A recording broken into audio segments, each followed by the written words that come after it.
Paz do Senhor, irmãos, chegando para mais uma meditação na Palavra de Deus. E nesta oportunidade vou ler na Epístola aos Hebreus, capítulo de número 12, dos versículos 12 a 15. Assim está escrito: Portanto, tornai a levantar as mãos cansadas e os joelhos desconjuntados, e fazei veredas direitas para os vossos pés, para que o que manqueja se não desvie inteiramente, antes seja sarado. Segui a paz com todos e a santificação, sem a qual ninguém verá o Senhor. Tendo cuidado de que ninguém se prive da graça de Deus, e de que nenhuma raiz de amargura brotando vos perturbe, e por ela muitos se contaminem.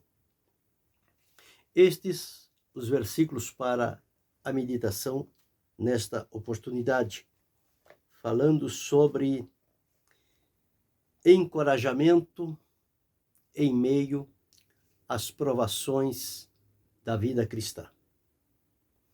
O texto que li, ele vai nos dizer sobre o povo de Deus que vinha caminhando, estava servindo a Jesus, tinham passado por experiência da salvação, contemplado milagres, maravilhas, libertação, transformação, o crescimento da obra do Senhor, e eles estavam fortalecidos na fé, encorajados, animados e dispostos em servir a Deus.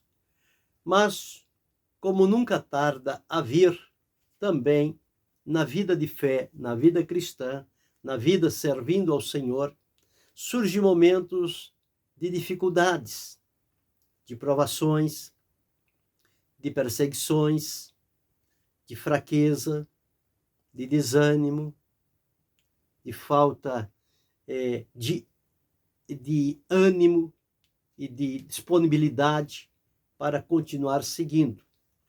Isto acontece porque nós vivemos entre humanos, e entre humanos nós presenciamos e somos partícipes de várias ações, reações ou a maneira como as pessoas reagem aos mais diversos problemas. E a vida da fé não é diferente, ela está no bojo de todas estas coisas. E estes irmãos, eles vinham servindo a Deus, mas chegou um momento na vida de fé que parece que estava ficando difícil.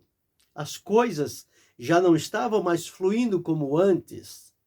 Aquela alegria, aquela disponibilidade, aquele regozijo, aquela graça, aquele contentamento que fazia quase que automaticamente, porque faziam movidas pelo Espírito Santo de Deus, faziam com alegria, com gratidão, faziam com celebração, faziam tendo em vista o crescimento do reino de Deus. O alvo era a glória do Senhor Jesus e a esperança futura que ele prometeu aos seus filhos quando os encontrar e chamar para estar juntamente com ele por toda a eternidade. Esses irmãos trabalhavam e fizeram um grande trabalho para Deus, uma obra que ficou marcada na história. Mas os dias passaram e, como um dia sequente a outro, uma dificuldade hoje, um problema amanhã, um outro depois de amanhã, e estas coisas, elas, se não se resolvem na hora, elas vão se acumulando. E querendo ou não, problemas pesam na vida das pessoas. E como pesam, levando quase ao sufocamento. A pessoa perde a alegria de viver, perde o prazer de viver, já não tem mais a visão que tinha dos seus olhos à frente, o que estava por alcançar, por acontecer, a motivação, a expectativa que dominava os corações. Parece que essas coisas foram se perdendo pelo meio do caminho e foram ficando por aí. E ao ficarem por aí, a caminhada começou a dificultar, a ficar um tanto mais difícil para seguir no mesmo intuito, ou seja, na mesma velocidade em que vinham se caminhando, com aquela motivação, com aquele encorajamento, com aquele renovar do espírito, com os olhos voltados para o Senhor Jesus e acompanhando resultados que aconteciam dia a dia. Isto era uma coisa boa, uma coisa alegre, que enchia de ânimo e renovava as forças deste povo que estava servindo a Deus. Mas surgem as dificuldades, surgem as perseguições, os confrontos quanto à fé que a pessoa tem entesourada no seu coração, e todas estas coisas vão trazendo um momento em que parece que o sonho vai se perdendo.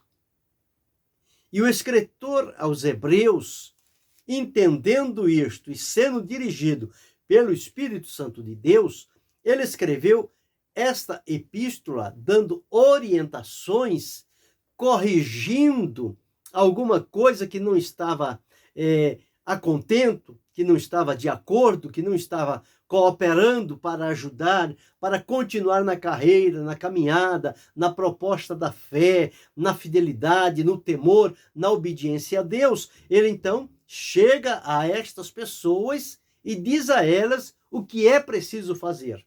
Então são exortações, são conselhos à perseverança, a uma tomada de posição diante das provações, das perseguições, das ameaças, das dificuldades e das intimidações que cada um vem enfrentando no seu dia a dia. Então ele precisa se posicionar, primeiramente, diante do Senhor, e após posicionarem-se diante do Senhor, seguir os caminhos necessários para voltar àquele gozo, àquela alegria, àquela satisfação anteriormente que ficou perdida lá atrás. É preciso reatar, é preciso renovar, é preciso reviver, é preciso desfrutar novamente deste contato, deste convívio, desta alegria e desta comunhão com o Senhor.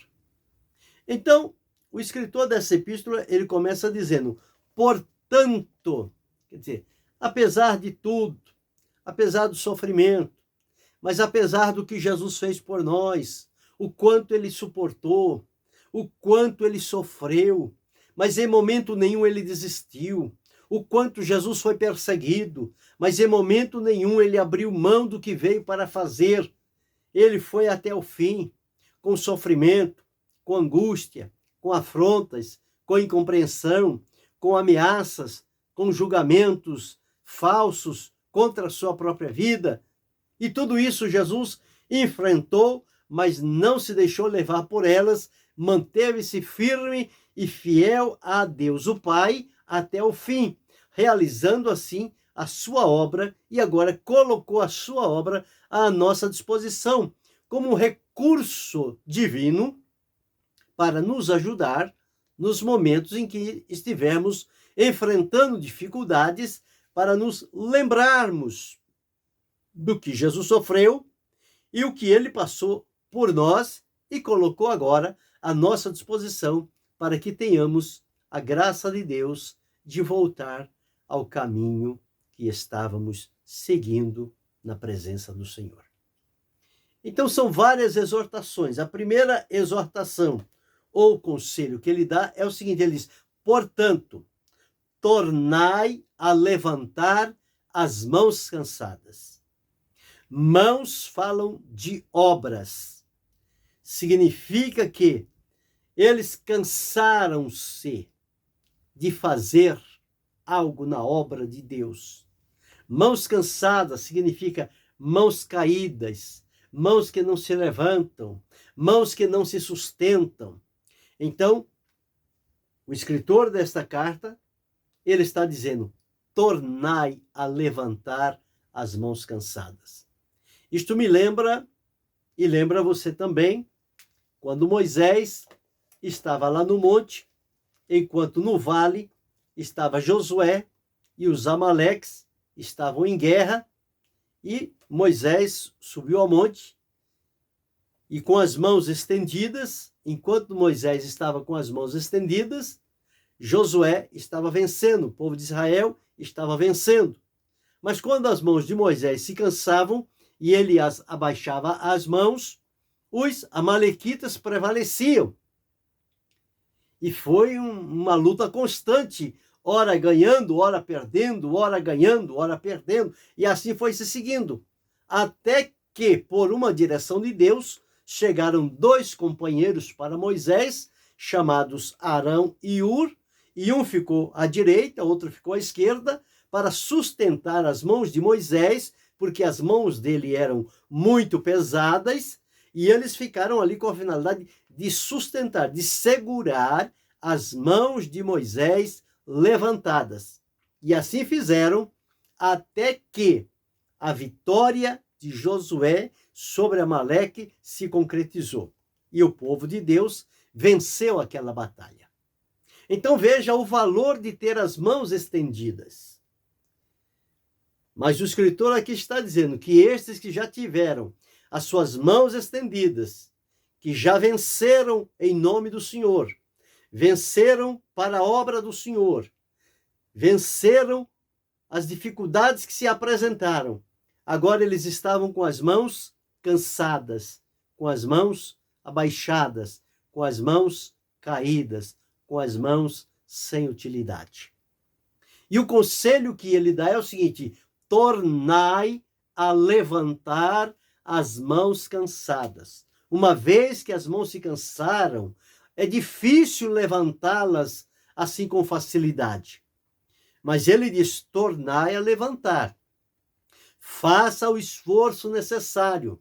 Faça o possível para que as suas mãos se levantem. E quando as mãos se levantam em direção a Deus, é sinal de dependência de Deus e é sinal de que a bênção de Deus virá no estender das mãos, e no estender das mãos o Senhor Deus proporcionará vitória, livramento, segurança, garantia, paz e contentamento ao coração das pessoas. Mas é preciso tornar a levantar as mãos. As suas mãos já se cansaram na obra de Deus? Elas já estão decaídas? Já não levanta mais as mãos na obra de Deus? O conselho de Deus para mim e para você é: tornai a levantar as mãos cansadas. Deus te dará graça, Deus te dará força, Deus te dará a ajuda necessária para que as tuas mãos voltem a se levantar diante da presença do Senhor, e o nome do Senhor será glorificado e a tua vida se renovará na presença do Senhor. Então este foi o primeiro conselho ou orientação que foi dado: tornai a levantar as mãos cansadas. E o segundo, e ele diz o seguinte: e os joelhos desconjuntados. Joelhos que não davam mais sustentação, joelhos que tinham sido firmes, que tinham sido valorosos, agora já estavam como que vacilante, titubeando. Mas o conselho é: tornai a levantar os joelhos desconjuntados. Tornar a se posicionar. Joelhos na presença de Deus é sinal de rendição, de obediência, de submissão. Porque quando nós nos colocamos de joelhos, nós nos colocamos de joelhos para falar com Deus. E quando utilizamos os joelhos nessa finalidade, Deus abre os céus, Deus abre os recursos, Deus manda o necessário para o suprir daquele momento, seja força, seja de alegria, seja de gratidão, seja de contentamento, seja de encorajamento, seja provisão, seja livramento. Quando nós levantamos as mãos e firmamos os nossos joelhos na presença do Senhor, há um céu que se abre de riquezas e tesouros em nosso socorro para nos ajudar e nos encorajar a voltarmos àquela posição diante da presença do Senhor, de onde nunca deveríamos ter saído. Mas os problemas e as circunstâncias da vida e os contratempos levaram a esse estado de coisas. E hoje, muitas pessoas estão prostradas, muitas pessoas estão paradas pelo caminho, marcados pela dor, pela tristeza, pela incompreensão, pelo desânimo, pela fragilidade, pelo abandono, pela solidão, pelas calúnias, pelas ameaças. Enfim, são vários os motivos que, infelizmente, atingem as pessoas e elas abatem-se com estas coisas e ficam pelo meio do caminho como que prostrados, como que sem valor, sem força, sem ânimo, sem disposição para prosseguir como vinham fazendo. Mas aqui está a orientação da palavra de Deus. Não fique detido, não fique prostrado, não fique caído, não fique amargurado, não fique remoendo o sofrimento. Olha para o Senhor Jesus, pede a Ele graça e ânimo, e torne a levantar as mãos cansadas e os joelhos desconjuntados. Tome um novo posicionamento diante da presença do Senhor Jesus Cristo. E com este posicionamento, Ele sustentará as tuas mãos, fortalecerá o teu coração, encherá os teus lábios de gozo, e você voltará a caminhar na presença do Senhor e experimentar milagres, maravilhas e novas oportunidades de Deus para a sua vida. Então, estas são as duas coisas que ele orientou a fazer. Pois bem, depois que se reanimou, que levantou as mãos e que os joelhos desconjuntados se firmaram, se fortaleceram, se levantaram diante da presença do Senhor. Agora vem mais um conselho. Ele diz o seguinte: e fazei veredas direitas para os vossos pés. Fazer um caminho direito, seguir um caminho ordeiro, um caminho reto, um caminho santo, um caminho de paz. Fazei veredas direitas para os vossos pés. Parece que ouço Deus falando através do profeta Isaías, no capítulo 30, versículo 21, que diz assim: e os teus ouvidos ouvirão a voz do que está por detrás de ti, dizendo: este é o caminho, andai por ele, sem vos desviardes, nem para a direita e nem para a esquerda. Então este é o caminho estabelecido pelo Senhor. Fazei veredas direitas para os vossos pés. Então nós temos que escolher um caminho seguro, um caminho certo. E Jesus disse: eu sou o caminho, a verdade e a vida. Ninguém vem ao Pai a não ser por mim. Então, através de Jesus, nós conseguimos encontrar este caminho certo e seguro que conduz à presença de Deus, cujas veredas não serão escorregadias e nem tortuosas, mas serão veredas direitas, retas e firmes na presença do Senhor. Este deve ser o nosso caminhar.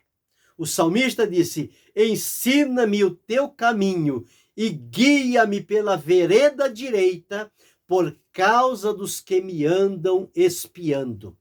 Então, após levantar as mãos, fortalecer os joelhos, fazer veredas direita para os vossos pés. E seguir, e continuar a caminhar, e prosseguir, porque a palavra de Deus diz: levantai-vos e andai, porque não será aqui o vosso descanso, por causa da corrupção que destrói. Sim, que destrói grandemente. Então, aqui não é o nosso lugar de parada, não é o nosso lugar de descanso. Aqui nós precisamos estar em constante caminhar na presença do Senhor, com mãos levantadas, com joelhos posicionados, com veredas direitas, para que os nossos pés não se desviem no caminho, mas siga no caminho estabelecido pelo Senhor para a nossa garantia de vida eterna. E ele segue dizendo: e tudo isto, fazer veredas direitas, levantar as mãos, posicionar os joelhos, ele diz aqui, para que o que manqueja não se desvie inteiramente, antes seja sarado. Então, enquanto eu e você nos levantamos na presença do Senhor, nos posicionamos diante dele e tomamos a firme decisão e o comprometimento de andar por veredas direitas, certamente vamos encontrar alguém à nossa direita, à nossa esquerda, à nossa retaguarda ou pela beira do caminho, alguém que está duvidoso, alguém que está manquejando, alguém que está mancando pela estrada, está vacilante.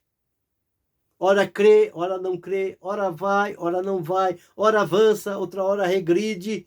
E eles precisam ver em alguém o exemplo, o testemunho e a confirmação de Deus, para que eles não se desviem inteiramente, mas eles sejam então sarados, sejam curados. Tenham uma fé viva, uma fé saudável, uma fé operosa, genuína, na presença do Senhor Jesus Cristo. Então a nossa vida deve também inspirar outros a se manterem no caminho do Senhor. Porque nós vamos caminhando, é como atravessar pelo vale de Baca. Vão indo de força em força, cada um deles aparece em Sião. Um ao outro ajudou, e ao seu companheiro disse: esforça-te.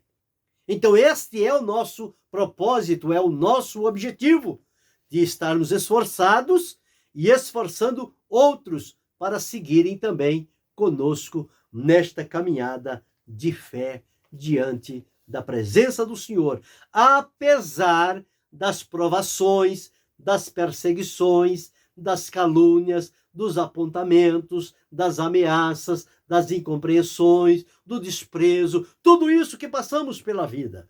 Mas não pode sufocar em nós a comunhão com Deus e o propósito de servi-lo com temor e com fidelidade. Então ele disse, deu estes conselhos e seguiu. Então nós já vimos o primeiro conselho, que foi levantar as mãos cansadas. O segundo, firmar os joelhos desconjuntados. Terceiro, fazer vereda direita para os nossos pés, com o objetivo de que, quarto, aquele que está manquejando não se desvie inteiramente, mas seja sarado, seja curado, seja restaurado a tempo ainda, antes que seja tarde. Então são 4 situações, e ele vai nos trazer mais algumas situações. E a próxima que ele vai nos dizer é o seguinte, no versículo 14, segui a paz com todos.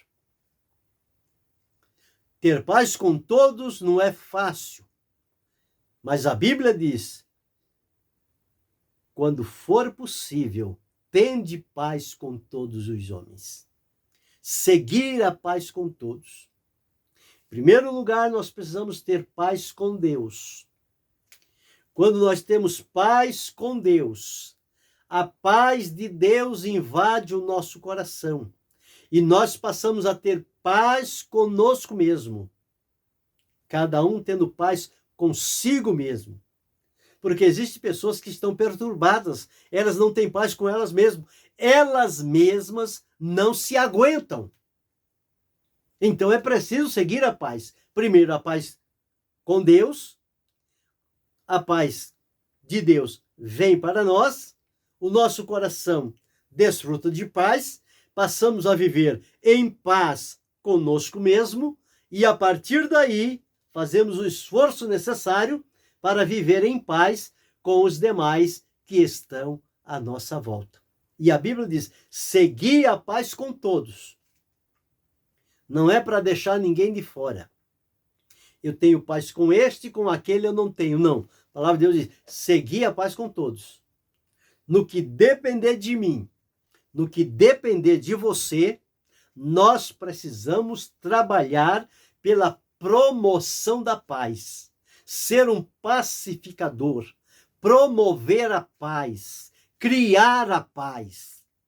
Não é a paz que o mundo dá, como Jesus disse.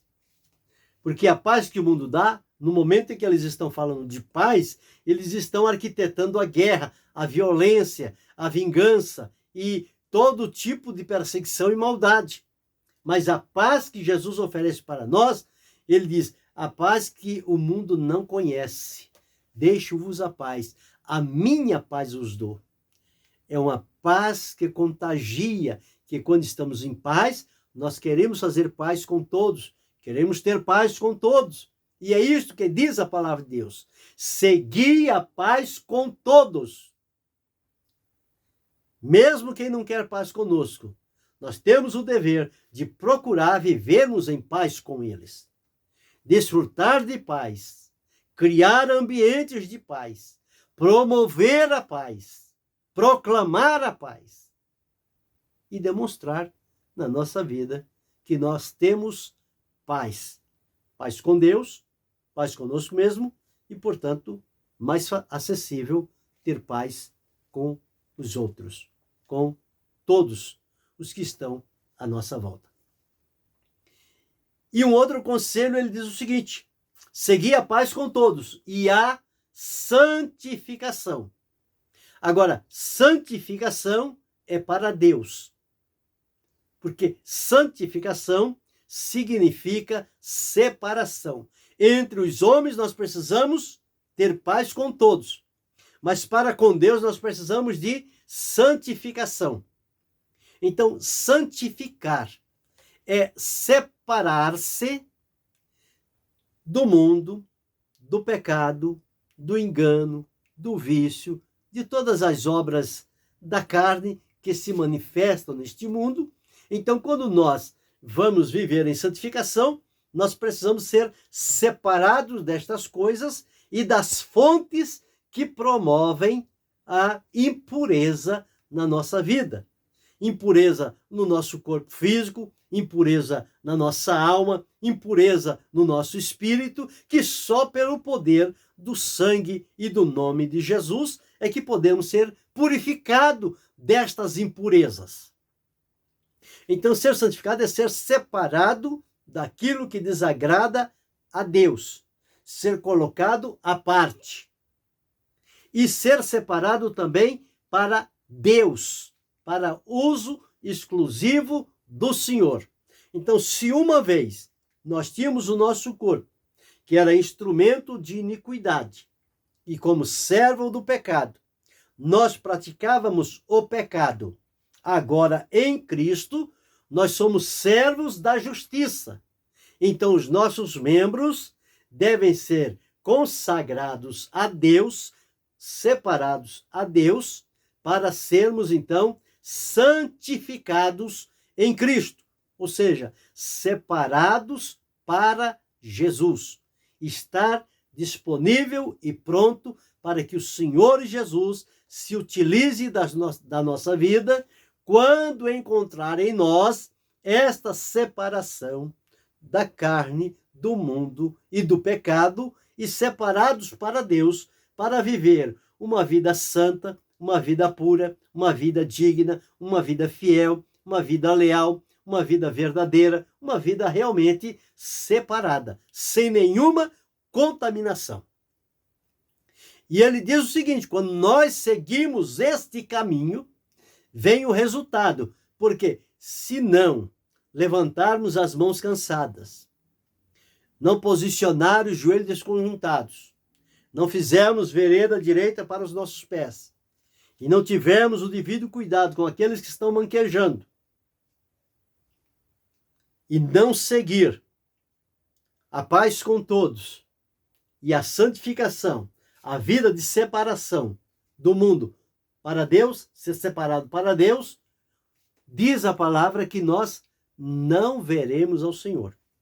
Se não houver este caminhar destes conselhos que foram dados pelo escritor dessa epístola, diz aqui, sem a qual ninguém verá o Senhor.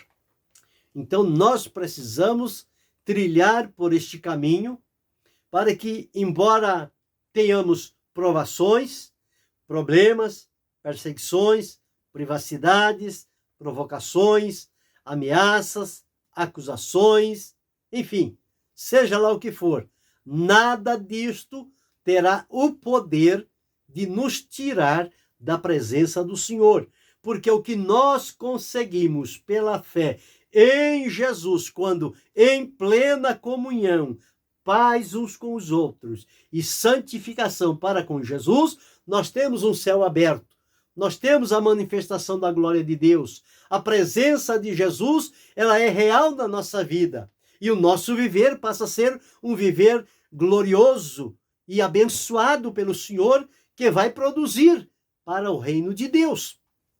Então, estes conselhos, eles são dados para que nós possamos, então, estarmos de contínuo na presença de Deus.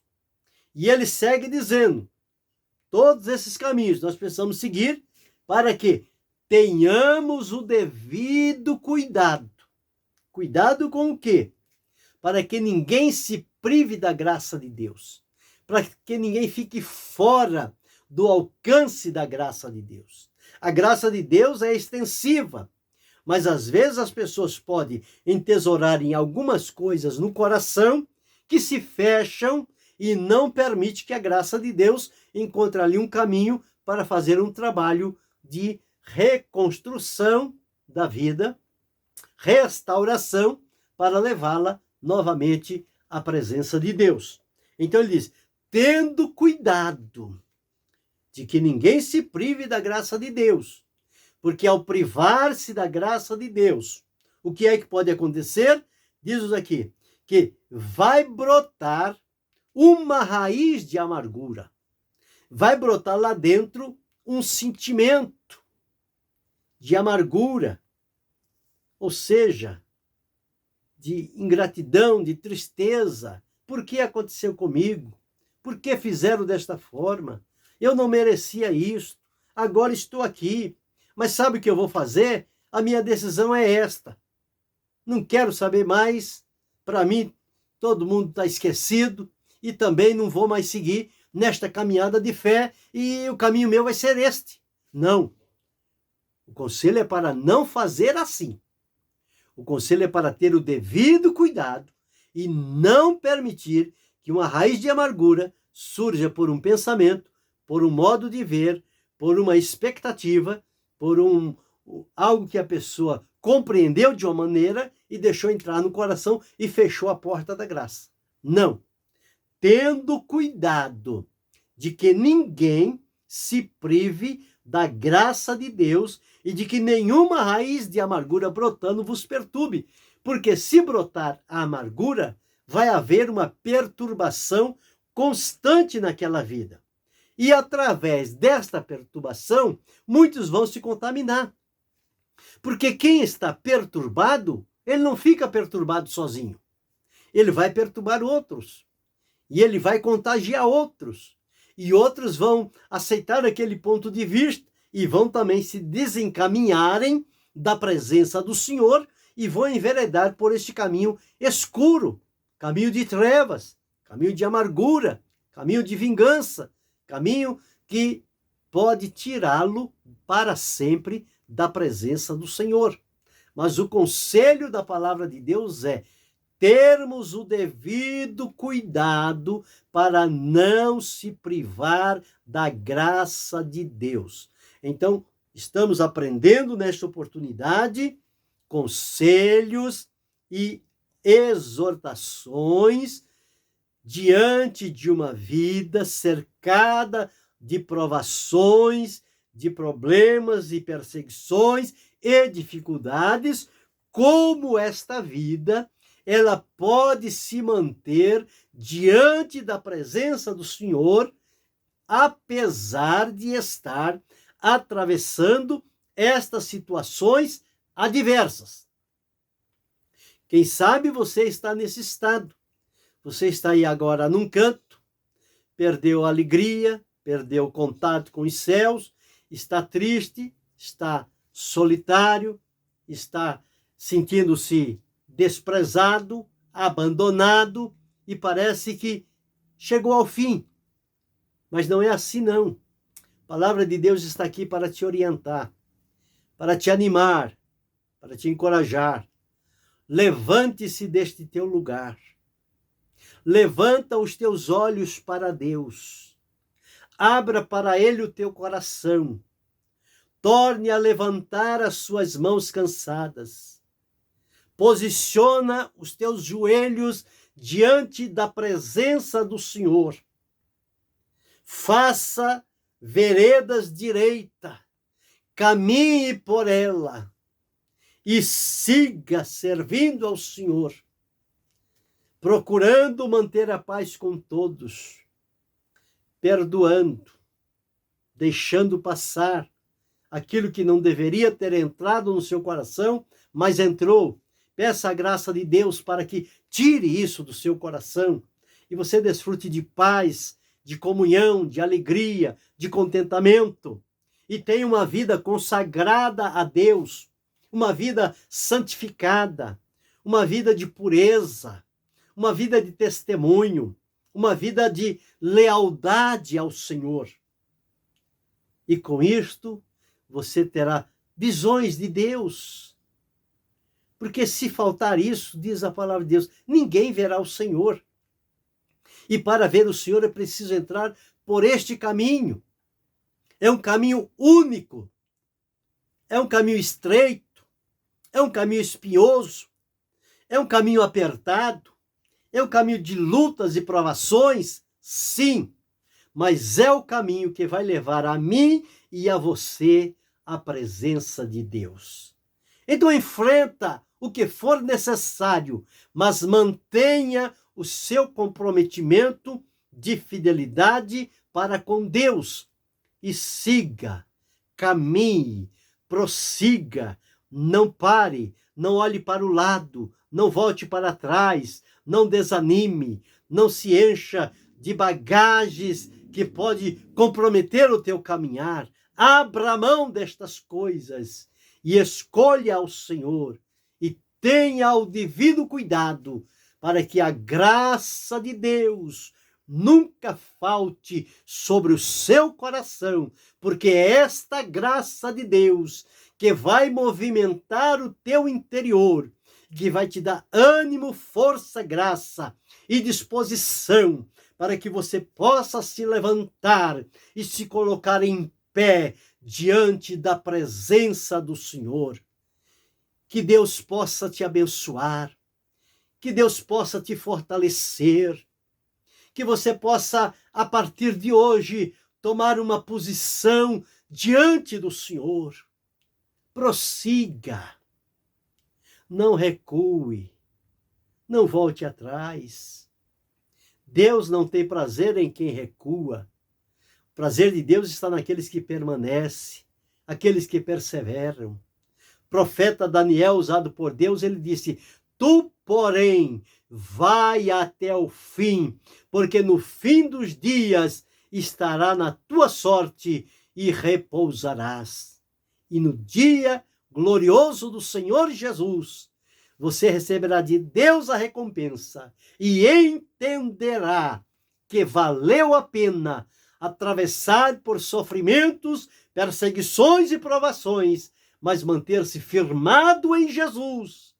Isto te conduziu à presença dele para viver com ele por toda a eternidade.